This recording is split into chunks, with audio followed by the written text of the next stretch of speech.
Духовниот живот никогаш не е бегство од реалноста. Напротив, духовниот живот е свесно и спонтано прифаќање на реалноста во нејзина целост.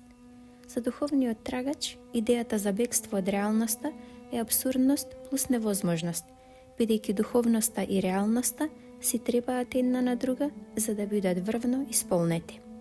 Без душата на реалноста, духовноста е полоша од бескорисна. Без здивот на духовноста, реалноста е повеќе од беззначајна. Духовноста со реалноста значи внатрешен плач на човекот за совршено совршенство. Бегството е основна мисла. Се однесува како крадец, најлош можен крадец. Во срцето на темниот мрак, бегството добива лесен и слободен пристап.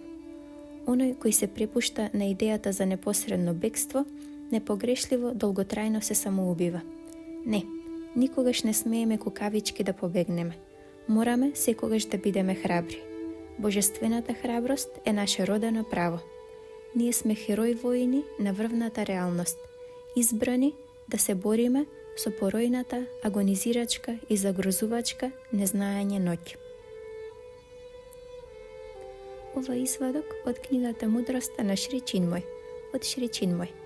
Книгата е достапна на нашата веб страница meditacija.mk, како и на книги.mk, каде што може да се погледне и краток извадок од истата, а може да се нарача и преку нашиот Facebook профил и Instagram профил Медитација.